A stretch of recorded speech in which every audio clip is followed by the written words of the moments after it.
Okay, go ahead, please. Okay, ready to go? Yeah. Okay. Shalom Aleichem, everybody. Nice to see you. We continue on now with Pirke Avot's second parak, fourth Mishna, part 5. We're in part 5. Hard to believe, but it's true. It's got a lot of different, very special concepts. So let's see.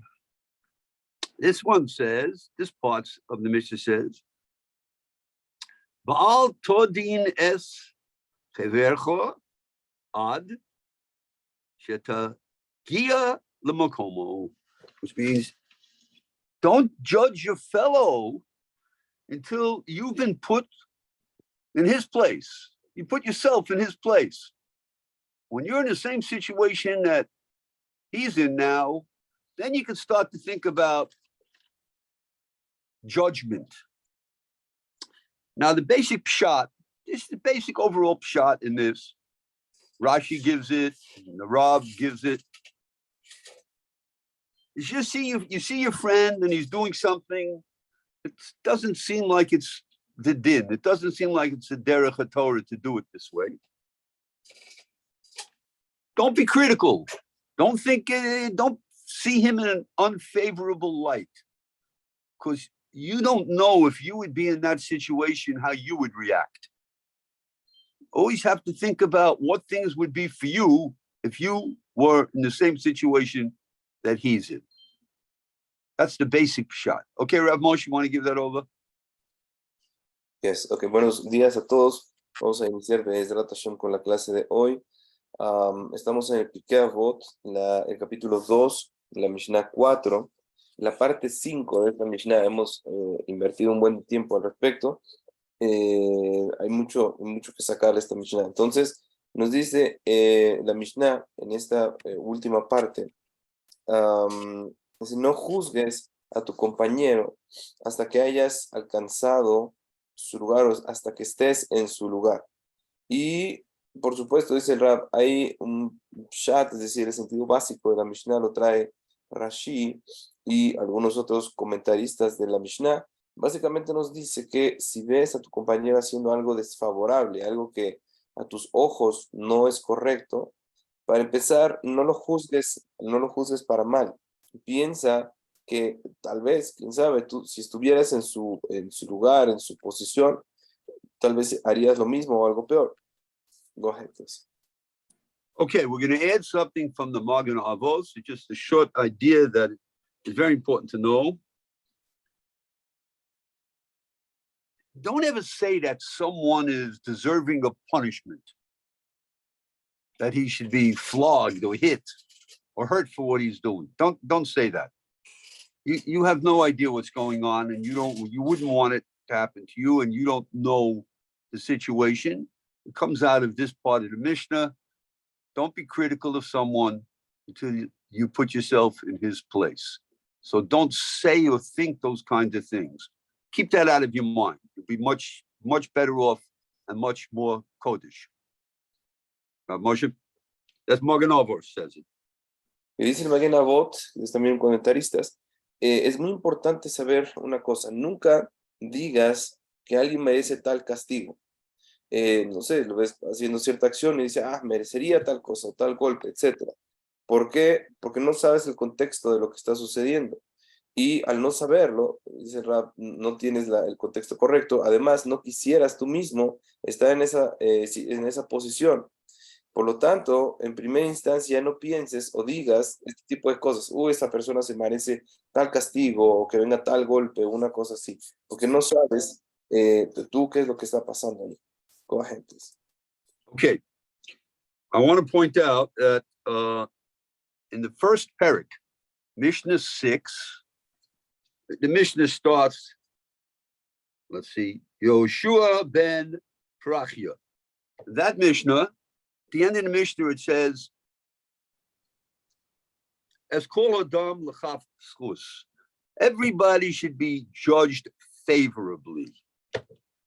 So that's a whole Mishnah on itself. I would urge you to go back, find the recording of that Mishnah, And here, all the things that we have to keep in mind before we judge somebody, before we think about them in a negative way, what could be, how to look at them favorably, them being in situations that we don't understand that we're in, and seeing a person in a good light. And we spoke over there about various halachas. So I would tell you to go take a look at that, because I can't go through that whole Mishna again right now.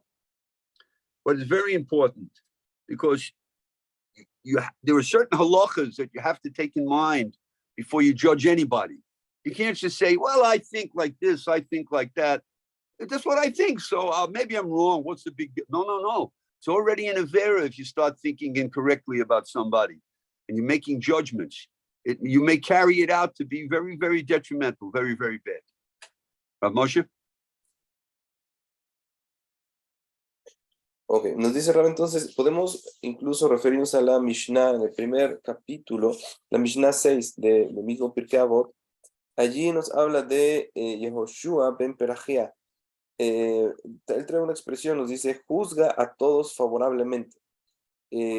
Por supuesto, no vamos a entrar aquí a describir todo la clase pasada, pero ustedes pueden encontrar en los repasos esta clase respecto a la Mishnah y todas las cosas que la persona debería pensar antes de juzgar a una persona. Y hay que saber, hay que tener mucho cuidado, porque juzgar a alguien desfavorablemente, ya verlo con mala intención o juzgarlo así, ya es una avená, es un pecado en sí mismo. Entonces la persona tiene que buscar las maneras de juzgar a favor suyo, de verlo con buen ojo, y hay que saber que hay un montón de alajot respecto de cómo juzgar a la persona. Es una verá, entonces de entrada, pensar mal de él o pensar de él en su detrimento es algo incorrecto. Go ahead. Okay, Rav Moshe, this is for you. Teferish Israel says this Mishnah is speaking particularly to a communal leader, somebody who's got a community, that he has to watch out very carefully, have a lot of compassion on his congregation, to make sure he doesn't embarrass anybody. He shouldn't judge them. He says it's speaking to communal leaders who, had they been in the same situation as that person, may not have stood up to the challenge the same way that they might think that this person isn't standing up to the challenge. So communal leaders need to be very careful, says the Teferish Israel, in particular, not to judge people unfavorably, to be very compassionate and very, very specific before they utter any words or say anything negative or think anything negative about anybody in their congregation. Okay, Rav Moshe. Okay. También nos habla, el Tiferet Israel es otro comentarista de la Mishnah, y nos habla que esto, lo que nos dice la Mishnah también habla para un líder comunitario, porque los líderes comunitarios tienen que fijarse muy, muy cuidadosamente en la gente que comprende el tzibur o la comunidad, y tener mucho cuidado de no avergonzar a las personas. Por supuesto, de juzgar favorablemente y no lo contrario. Es muy complicado mantenerse en un nivel así, y hay que tener cuidado, medir las palabras, tener compasión y ser muy específico con las palabras para que no vaya a generar una situación que se malentienda, y esto pueda generar tal vez incluso que se ofenda. Entonces, cuidar las palabras y cuidar también los pensamientos de los líderes comunitarios para no pensar negativo de ninguna de las personas de la comunidad. Okay. The Rabbeinu Yonah points out that this part of the Mishnah is connected as a follow-up to the previous part of the Mishnah. We spoke last week where it says, don't be so sure of yourself until the day of your death. You see, it's a problem to be sure. I know what's happening. So you look at somebody and say, I know what he's doing. I understand. Don't be so sure of yourself. You could be making a big mistake. It could be a big avera. You could be causing tremendous trouble for somebody else by judging them unfavorably without really understanding what's the halacha, what's the situation. The person has to be very careful. And he says this part of the Mishna is emphasizing what we saw previously about taking on that you know exactly what's happening. No, you don't know. You wait. You might find yourself in a similar situation and fail. And then in retrospect, you might say, I judged that person as if he was doing something wrong, and really he wasn't. Or I can understand more exactly all the details. So again, we're hearing the same thing over and over again, that we have to use our minds to see things in a good light, a favorable light, not in a negative way. It's true, there are certain times when some things will appear, and there's actually halachas that say you have to dan l'chaf chov. You have to actually say, this is bad. I have to stay away from this. I'm not allowed to let my daughter marry that guy. That guy's a murderer. I'm not allowed to. I don't let me think that, well, he's okay. He looks good. No. There are certain things that definitely you're not allowed to do.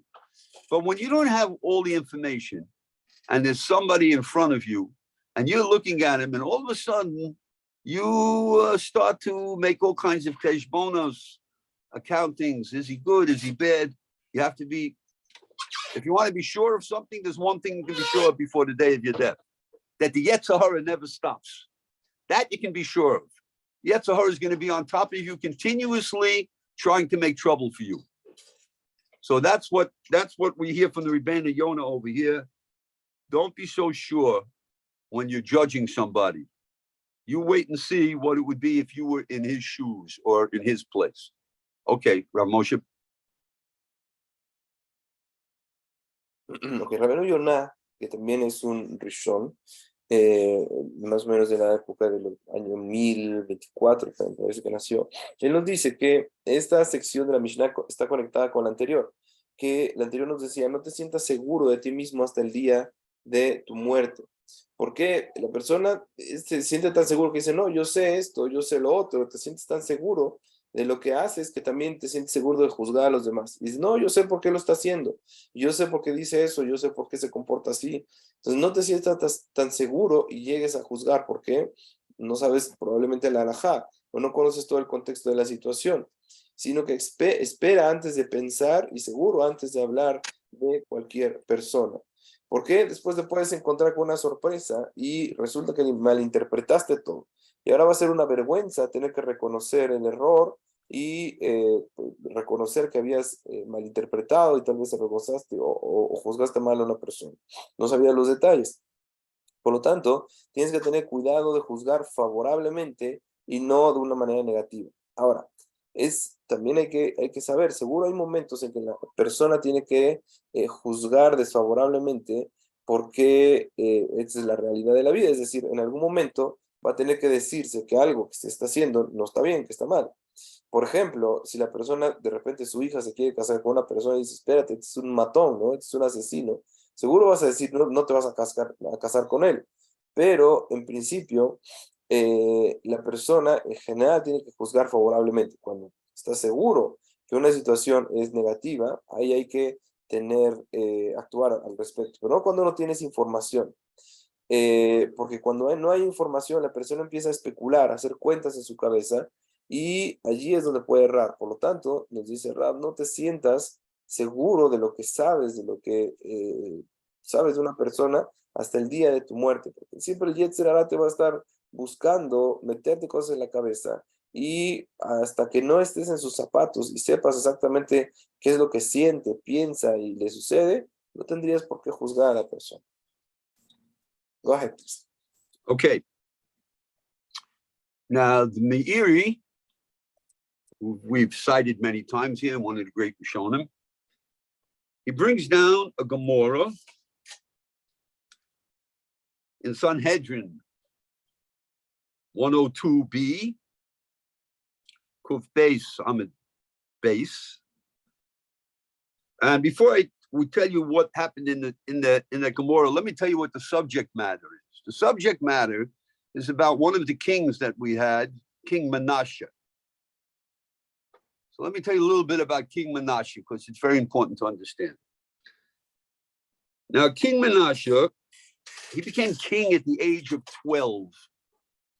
There was a lot of that kind of thing that happened. The kings before died, these were the children. They took over the reign.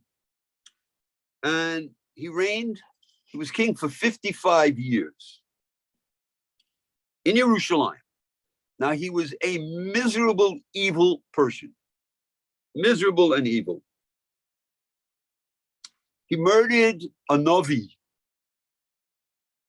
Yeshayahu, who was his grandfather. He murdered his grandfather. That's for starters.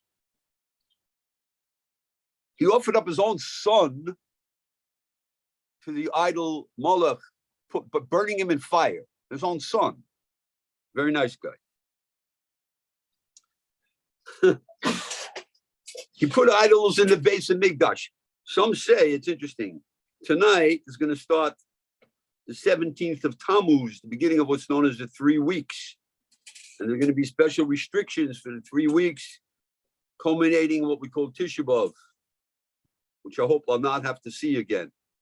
The base of Mikdash should be restored, Zvat Hashem, without all of that. Anyway, a fast starts tomorrow for us. Be start for you also later on. And there were like 5 main things that happened on the 17th of Tammuz that are brought down. Moshe Rabbeinu smashed the luchos, and there were certain kabbonos that couldn't be offered anymore. They couldn't get any sheep. And there's machlokas, one of these 2 kings, one wanted either Menashe or Pastumos, I think it was.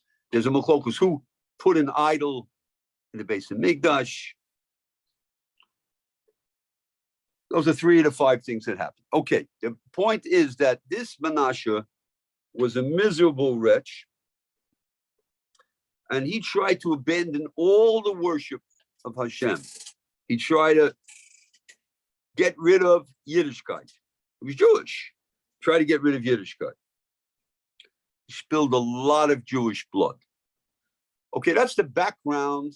So we'll then understand the Gemara, which will bring us back into why we need to hear this Gemara in our Inyan and Pirke Avot. Okay, Rav Moshe, want to give that history over a little bit? Entonces, el Meiri, también otro de los Rishonim, trae una Gemara, una historia de la Gemara en el Masejet Sanhedrin, en la hoja 102 del lado B. El tema de la Gemara nos va a relatar un suceso con uno de los reyes de Israel. Él se llamaba Menashe. Ahora, vamos a hacer un poquito de historia para que sepamos quién era este sujeto, Menashe.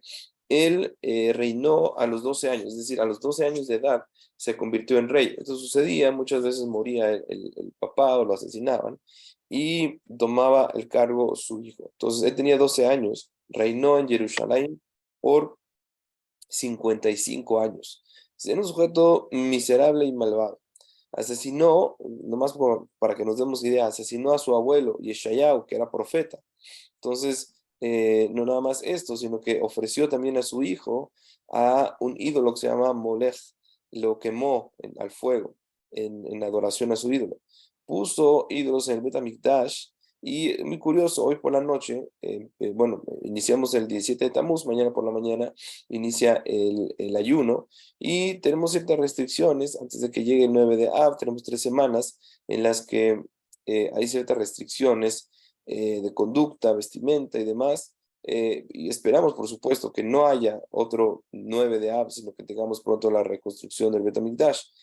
Sin embargo, mañana empezaríamos el ayuno temprano, y este ayuno es en recuerdo de 5 cosas que pasaron al pueblo judío.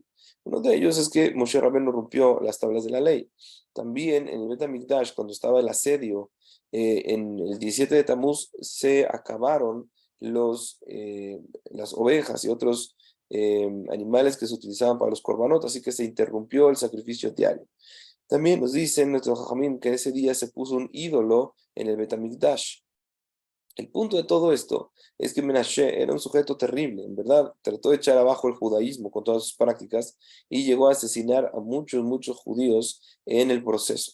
Ahora, ese es el contexto para entender la historia que nos va a traer ahora la Gemara. Go ahead. Okay, so the Gemara goes like this. This King Menashe, he appeared to Rav Ashi, one of the great Amoras, in a dream. So Rav Ashi asked him, he said, I don't understand something. He said, you were a very wise man. Now, this Russia, this horrible Menashe, was a very wise man, actually. He wouldn't have accomplished all of the evil he did if he wouldn't have been so wise. He was a smart guy. So Rav Ashi asked him, how could you fall so low? How could you be so low to worship idols? You have a good brain in your head. How could you worship idols? No. It's a good question. How can you worship idols? And Menashe said, he replied, Menashe said to him, had you been there, if you had been there in my time, you would have lifted up your cloak and run speedily after the idols. You would have run after the idols. Okay, Rav Moshe, explain that, then I'll continue on. Okay. En una ocasión se le apareció este rey Menashe a Rav Ashi, es uno de los Amoraim, y se le apareció en un sueño. Le preguntó Rav Ashi a Menashe, no entiendo algo, es decir, tú eras un rey bastante sabio, eres una persona bastante sabia. Si no hubieras logrado todas las cosas malas que hiciste si no hubieras sido así de inteligente y así de sabio. ¿Cómo es que caíste tan bajo? ¿Cómo es que no usaste la cabeza para entender que las cosas que estabas haciendo no estaban bien? Y le respondió Menashe a Rav Ashi, le dijo así, mira, si hubieras estado en la época en la que yo viví, dice, tú mismo hubieras como que arremangado, levantado tu faldón, y hubieras corrido tras de mí para poder adorar a los ídolos. Go ahead.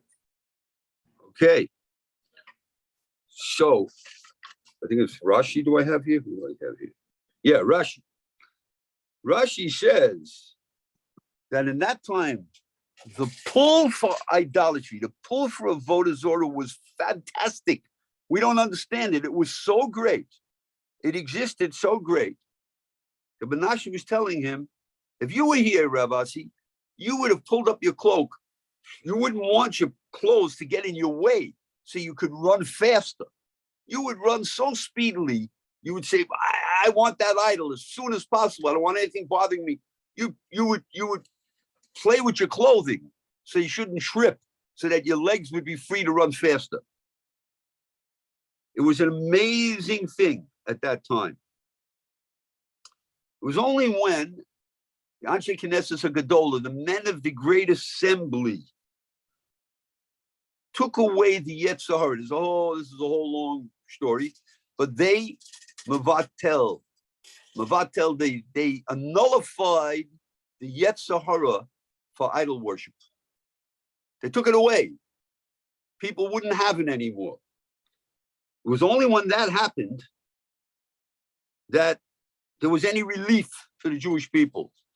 The Jewish people were always being tempted by idolatry, even though they completely believed in Hashem. They never stopped, but they were being tempted by the Yetzer Hara for avodah zarah. And for various reasons, the Anshe Knesset of Gadola, this was approximately 380 years before the destruction of the second Beis Hamikdash, something like 310 BCE, something like that. They mevatel the Yetzer Hara for idolatry, but it was at a price. They said, we can mevatel it, but there will never be any more prophecy. Nevuah is going to be taken away. The end, that was the end of the era of prophecy. No more nevuah, no more prophets. No Yetzer Hara for avodah zarah, but also no prophecy. but the strength, the urge was so strong. So we see over here that even a person like this, who is horrifying, and if you didn't know any better, you look at him and you say, look what he's doing. He's an idol worshiper. He's the worst. He's the worst thing that could be. I'm judging him now. Menashe is telling the Amora Ravasi, yeah, you're judging me. You should be in my place. If you were in my place, you would have picked up your garment and you would have run speedily to avoid idol worship. So once again, we have over here this concept. Don't judge anybody until you put yourself in their place. Because in that time, that's what it was like. Today, it wouldn't be like that. If you saw somebody idol worshiping today, you could say, bad news, that guy is terrible. You're allowed to. He's horrible. But in that time, it's not so simple. Okay, Rav Moshe.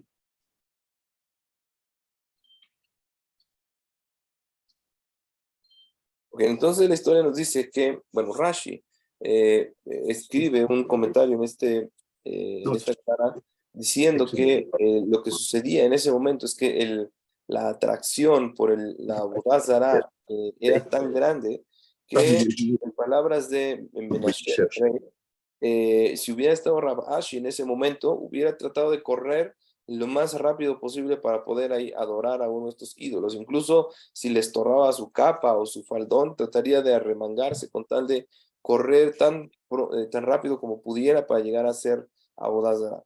Es decir, era una cosa muy fuerte. Por eso los Jajamim de la Gran Asamblea, ya lo vimos también con el Rav Zalman, ellos nulificaron el Yetzer Hará de la idolatría. ¿Por qué? Era simplemente insoportable. Era una preocupación grande que el pueblo de Israel nunca pudiera salir de este tipo de atracción que generaba la idolatría. Ahora, ya no es como antes, es decir, lo que sea que suceda hoy con la idolatría de imágenes, no es como sucedía anteriormente. Por lo tanto, el pueblo judío tuvo un descanso al cancelar, digamos así, o nullificar esta Avodah Zará por parte de los Jajamim. Sin embargo, tenemos que saber una cosa. Antes siempre estaba la tentación, y es por eso que la Shekin esa de Agedolá, más o menos 370 años antes de la destrucción del Bet HaMikdash, cancelaron la Avodah Zará el Yetzer Hará de la Avodah Zará. Sin embargo, esto no vino gratis. También en ese momento se nulificó la profecía. Ya no habría uno, pero tampoco lo otro. Y el mensaje que nos quiere traer el Rao, que entendamos aquí, es que, ok, ya la persona viendo lo que sucedía, por ejemplo, en ese momento, no puedes juzgar exactamente igual a Menashe como si estuviera ahora. Es decir, una vez que sabes que el Yetzer Hará en ese momento era tan fuerte respecto a la idolatría, entiendes que era extremadamente difícil aguantar las ganas de hacer Avodah Zará. Por lo tanto, incluso este concepto aplica allí, es decir, no tienes por qué juzgar a esa generación que tenía una prueba tan fuerte como lo que era el Yetzer Hará. Ahora, por supuesto, si vieras a una persona en este momento, que ya sabemos que se canceló ese Yetzer Hará, y de repente lo ves haciendo Avodah Zará, ahora sí puedes decir que persona es una persona terrible, porque ahorita ya no hay tal cosa como la fuerza que tenía el Yetzer Hará. Entonces se entendía, por ejemplo, en la época del rey Menashe, pero ahora no hay lo que decir al respecto. Go ahead. Okay, thank you very much. So again, back to our Meiri. Now he says an amazing thing here, a little in the direction you might not think, but we need to hear everything. It's funny when I heard this. He says that some of his Rebbeim explained that let's say you see a person, a stranger comes into your city, into your town, and he's very nicely behaved. He has nice derech eretz, speaks nicely, everything looks good. So the Meiri's teachers told him, don't judge him. Could be fooling you. Go see how he behaves in his own town. Go see what he's like at home. There's a lot of mediocre people walking around putting on shows and acts because they don't want to be caught short in how they really are. So even when you're trying to judge somebody and it looks favorable, still, if he's a stranger and you don't know him, you have to wait. Wait until you see what it, if you can, what it would be like when he's in his city, where he's well known already and everybody knows what kind of a person he is. Because it may turn out that he's really a scoundrel. He's a miserable wretch. There are many, many, many mediocre individuals who will reveal their true nature, who they really are, in one place and hide it in another place. So again, being judgmental, even when you want to be favorable, it has to be favorable because it requires that you should look favorably. But if you don't have real information, such as someone who you have no information about, you've never seen him before, and he shows up in your city, then slow down. You probably all in some way might be able to relate to this, but it's not so uncommon that a husband and wife, unfortunately, are screaming at each other inside and throwing tomatoes and yelling all kinds of things. And then all of a sudden, there's a knock on the door, right? And the husband opens the door. Hello, how are you? Nice to see you. All of a sudden, the same guy who's screaming his brains off at his wife, oh, he's so sweet now when a stranger comes and he doesn't want to show his real colors. And when he leaves, they go back to the fight again. People don't always show who they are the same way in all places. So again, we have to understand, don't judge somebody until you're in their place, because maybe you also change a little bit. Maybe you're trying to impress somebody with what a terrific person you are. And, maybe when you go to a new shul, so you daven, oh, you look like the biggest Jewish Shemayim. Oh, you're davening like this, but maybe nothing's going on inside. And maybe when you're home, who knows, chas v'sholom, you're talking in shul. So a person has to be very, very careful in both directions. So says the Meiri's Rebbeim. Okay, Rav Moshe. Dice ahora el Meiri, nos trae el comentario del Meiri, muy curioso, uno no esperaría que trajera algo así, pero también aplica.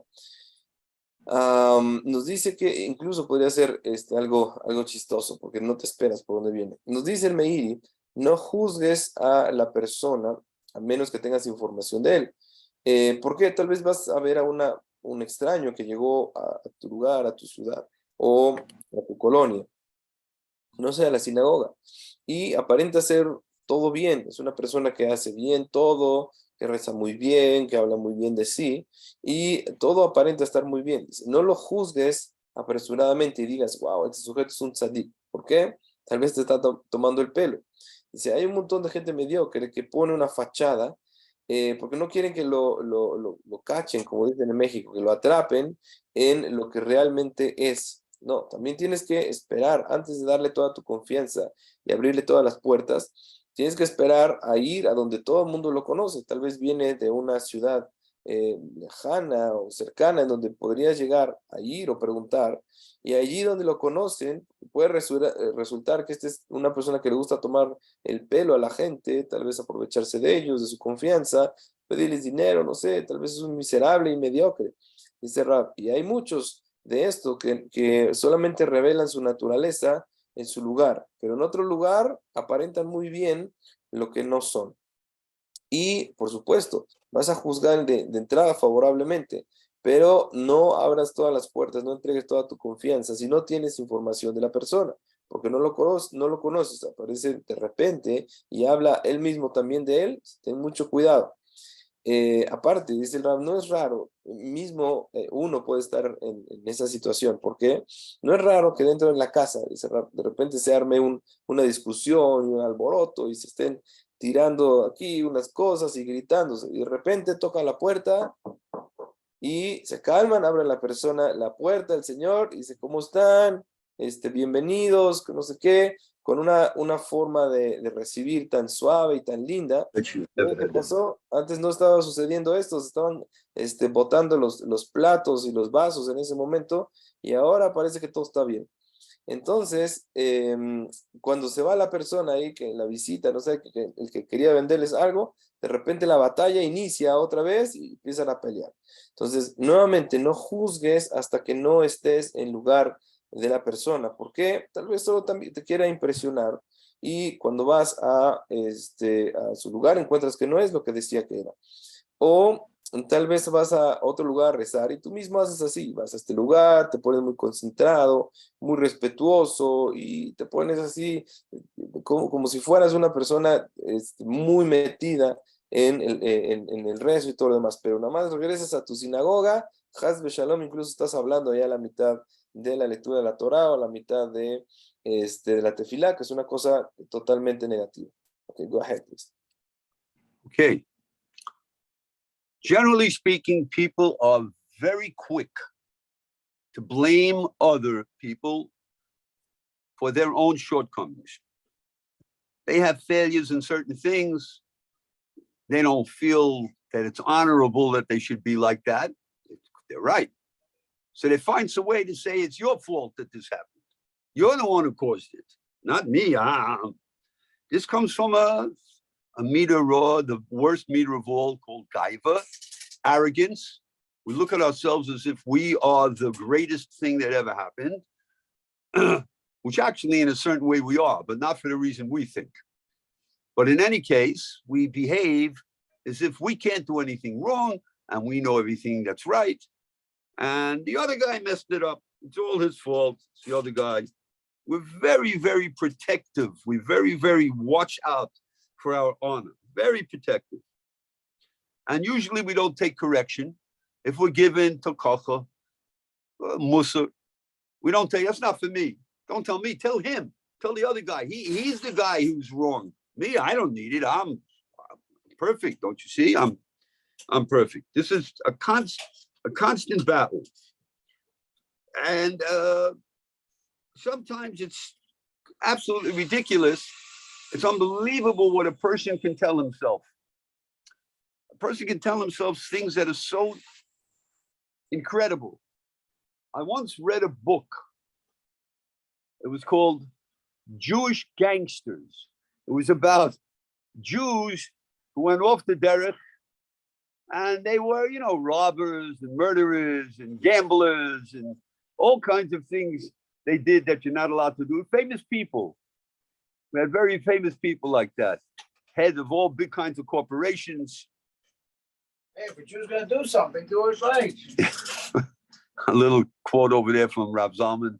If a Jew's going to do something, you should do it right. Okay. All right. Anyway. So we had these people, Meyer Lansky and Lepke, Bokal Dewey, Murder Incorporated. It was horrible. Okay. A lot of famous gangsters were Jewish. They came from religious families, mostly, and they went off the derech. But anyway, there was one minor character. I don't remember his name, but I want you to hear this. I want you to hear what the author of the book wrote. He said, and then there was so-and-so, I wish I knew his name, call him Plony now. And then there was Plony. And he said like this, Plony was strictly Orthodox. He would never murder on Shabbos. You hear? You hear what Plony thought? He would never murder on Shabbos. You see how crazy you can be? He was a good guy, Plony. He was only doing a job. He murdered, but not on Shabbos. Not me, Plony. So you see, behavior can be very, very weird and very far out. And don't ever think that if you're challenged with the same thing, you wouldn't do it. Think about what it would be if you were enticed the same way that other people were. Okay, Rav Moshe. Ok, en general, nos dice el Rav, somos muy, muy rápidos para juzgar. Y en verdad no es honorable ser así. De repente, echarle la culpa a los demás es una midá, es un rasgo de carácter terrible. Y además nace de la arrogancia. ¿Por qué? Porque una persona que juzga a otro normalmente va a sentir que es mejor que él, si no, no lo seguiría juzgando. Y la raíz de todo esto es que creemos que somos mejor, lo mejor que ha sido creado en el mundo somos nosotros, o la persona. ¿Por qué? Porque pensamos que nosotros no hacemos nada malo, sino que es el otro el que está haciendo lo malo y el que está actuando mal, y usualmente no aceptamos la corrección, la tojajá. ¿Por qué decimos, espérate, qué me vienes a decir a mí? Dile a la otra persona, él es el que está mal, dile que está haciendo las cosas mal, y esa es una batalla constante que tenemos. De hecho, este tipo de actuar así es tan ridículo que una persona se puede convencer a sí mismo de que lo que está haciendo, una cosa terrible, una cosa mala, está bien, incluso que es una mitzvah. Para ponerles un ejemplo, nos dice el Rab que leyó un libro que se llamaba Los Gángsters Judíos. Y trae toda una lista como biografías de gángsters ¿cómo se llama? Que fueron judíos, matones, apostadores, y todo este tipo de gente, ¿no? Que habían hecho cosas terribles. Pero todos ellos venían de familias de religiosas y ellos en algún momento salieron del camino. Ahora, había uno de ellos que trae ahí su biografía, una persona tal vez no tan famosa, no se acuerda el rab de su nombre, y el autor escribió de este fulano. Dijo así, no, pero él era una persona especial. ¿Por qué? Él era estrictamente ortodoxo, es decir, nunca asesinaría a una persona en Shabbat. Dice el Rab, fíjate lo que estamos diciendo, esta persona era un matón, pero era tan ortodoxo que no mataba a nadie en Shabbat. ¿Ya viste lo loco que puede estar una persona? ¿Por qué? Porque él pensaba, mira lo bueno que soy. Sí, ok, tengo un trabajo que es así, matar gente, pero pues en Shabbat, ¿no? ¿Cómo crees que voy a transgredir en Shabbat? Por lo tanto, dice el Rab, nuevamente, el tratar de juzgar a las personas es un problema. ¿Por qué? Porque no te estás poniendo en su lugar. Tal vez pienses de ti demasiado bien y eso te ofusca, te nubla la vista para ver cómo la otra persona está y no puedes estar en sus zapatos, tampoco podrías juzgarlo. Go ahead, please. Okay. So, if you think about it for yourself, so all day long, we bury our shortcomings, all the things that we are not good at. We excuse. It's always, we say, it's not such a big deal. Why is everybody so upset with me? I didn't really do anything bad. It's not such a big deal. It's not serious. Not serious. But when it comes to somebody else, so then we're quick to say, hey, you can't do that. You can't do that. But when it comes to me, no. We have all kinds of excuses. We say on ourselves, nobody knows. We cry tears. Nobody knows what I'm going through. Oh, it's so hard. The difficulty of my situation. It's so hard. I have so much strain and pain. I feel so bad. I'm having such a hard time. I try so hard. People should understand. They should have sympathy for me. They should cry for me. They should understand what it's like. I'm trying. That if they see something and they think I'm not behaving correctly, have compassion. Understand. It's all because I'm suffering so much. I would never do this. I'm suffering. I'm having so much trouble. I have trouble with my money, and I have trouble with my kids, and I have trouble with my wife, and I don't feel good, and I'm sick, and I lost my job, and understand. That's what we say all day long. Some of it might even be true, some of it. But when it comes to us, that's what we do. And we want everybody else to understand. We always think like that. If something happens that is not good for you, you always say, I wish, so-and-so would not be mad at me. I didn't mean it. It's not from my heart. I didn't do it on purpose. I'm having trouble. Please, why is he angry with me? I'm in such terrible straits right now. That's the way we behave all the time. This is what we do. This is what we say. And this is what we think. This is our normal standard behavior when it comes to doing something that might not be proper. Okay, I'll continue later. Go ahead, Rav Moshe, please. Muchas veces nosotros vamos a llegar a decir, en realidad cometemos errores y todo el día nos las pasamos diciendo de aquello que hicimos mal y nos empezamos a justificar. Entonces, ¿por qué todos están tan enojados conmigo? No es para tanto. Cuando se trata de nosotros, tratamos de empezar a justificar nuestras acciones, pero de otros decimos, mira, eso no se hace.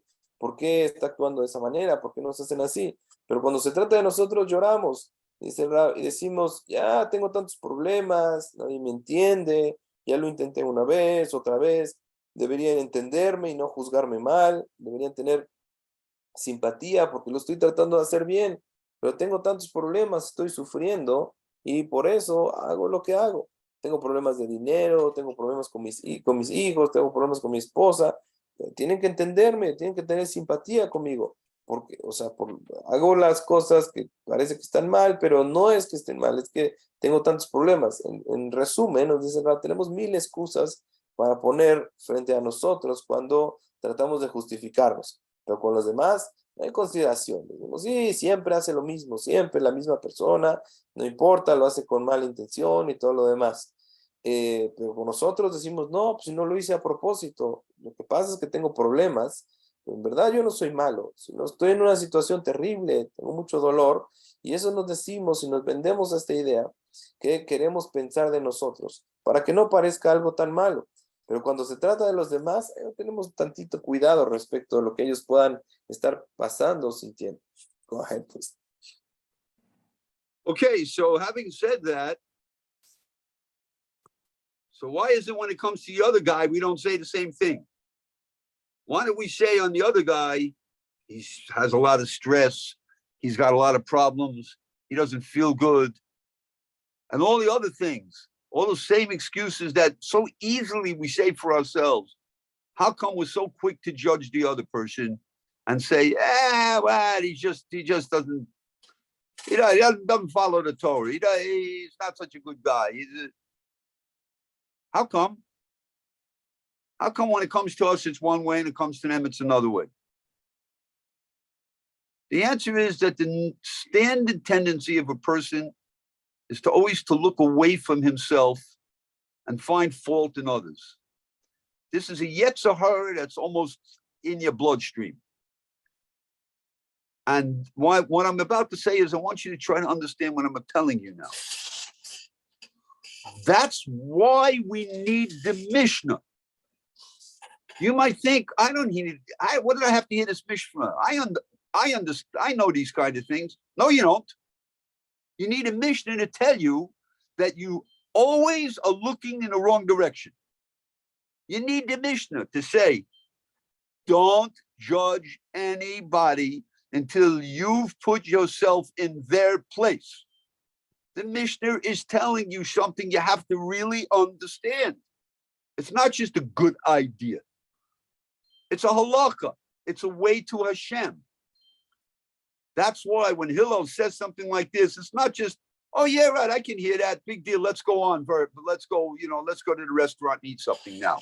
No, he's telling you how much the yetzer hara is telling you the other way. So we need a great gadol like Hillel Hazakeh to come and tell us, don't judge anybody until you've been where they are. Then you'll understand what's really going on. Because if you'll do it just from your seichel, how you think, without being in that situation, you're going to get it wrong. And you could cause tremendous troubles for you and for all of Klal Yisrael. Okay, Rav Moshe.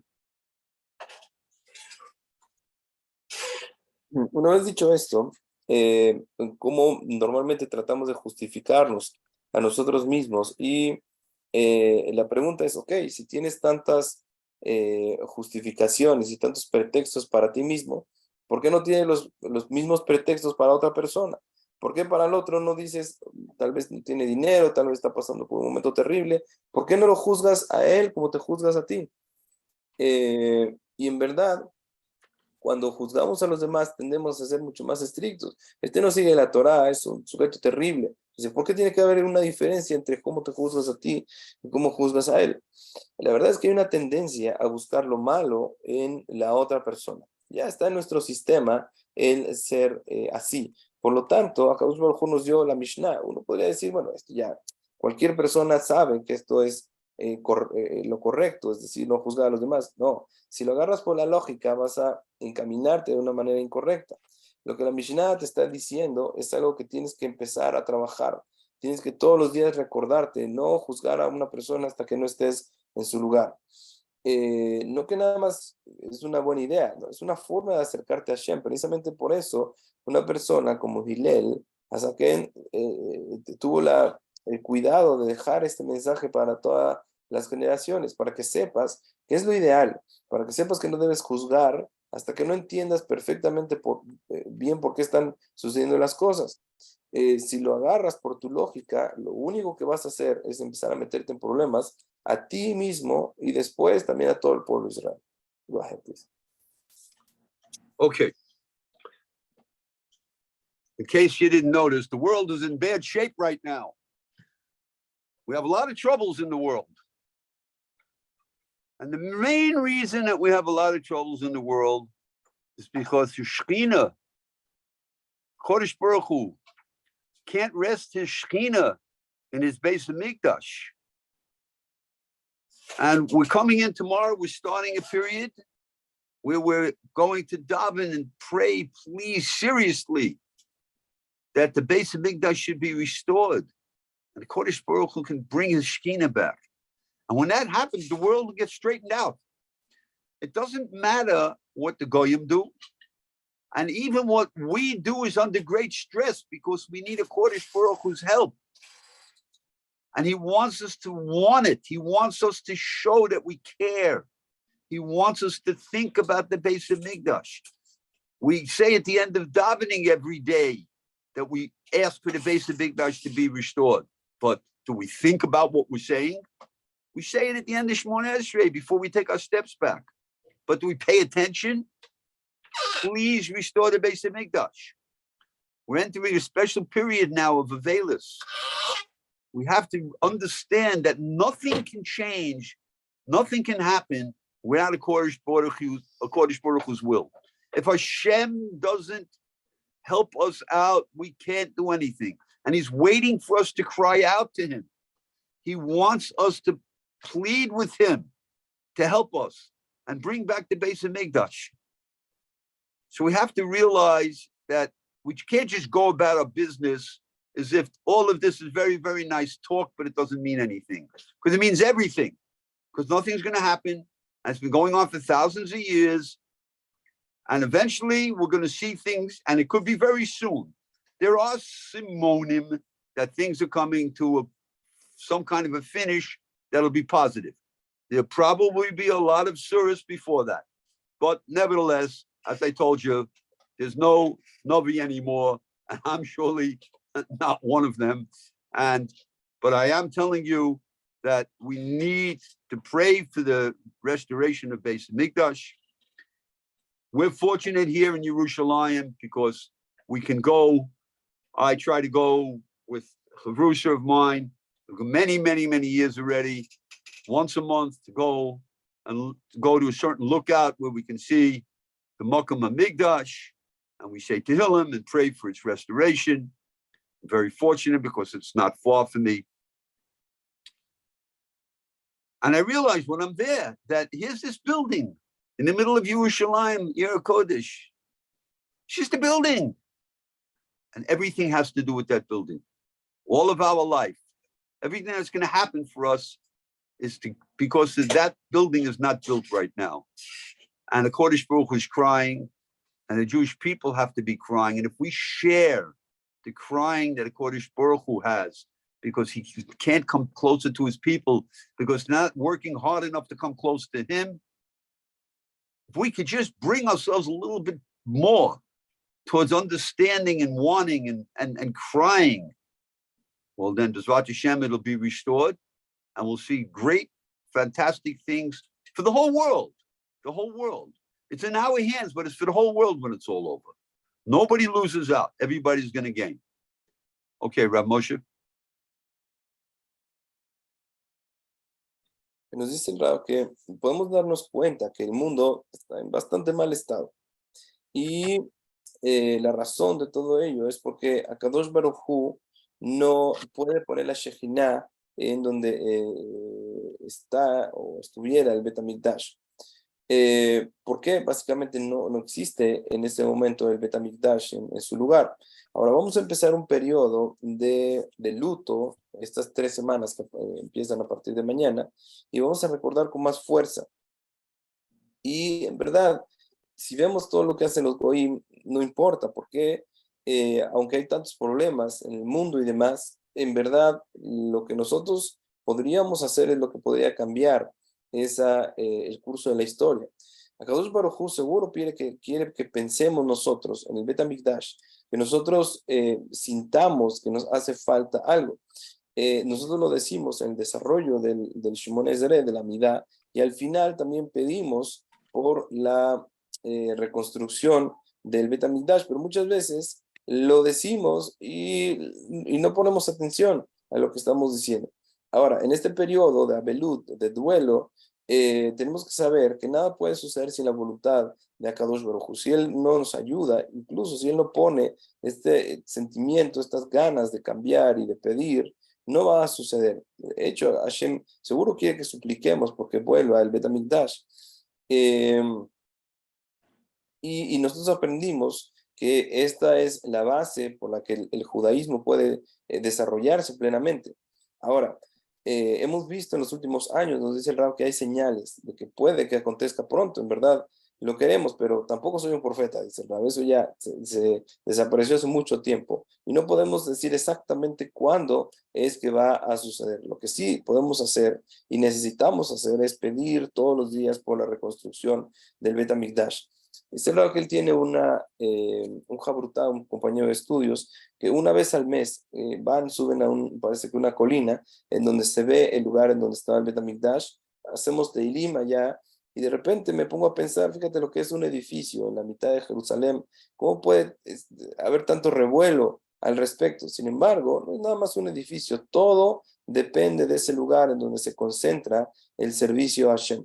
Por lo tanto, nosotros tenemos que saber que esforzándonos podemos lograrlo, podemos entrar en esta actitud de necesitar el Bet HaMikdash, pedir por el Bet HaMikdash, y en verdad podría suceder algo impresionante y lograr entonces tener esta salvación, no nada más para nosotros, sino para toda la humanidad. Go ahead, please. You should have a bracha for dinero and shekels. That's it. Go. Ok, entonces nos dice el Rab que quiere darnos una berajá, que Bezrat Hashem tengamos dinero, montones de dinero y además en shekels, Bezrat Hashem, y con eso termina la clase. Muchas gracias. Thank you very much. Moshe, if you Yes. could, I just, if the Avad is going to have our time with the email, I'd like to really know like what's going on. Just maybe speak to him, find out what it is, and just leave me a message. What's happening? Okay. All right, take it, brother. Okay, bye.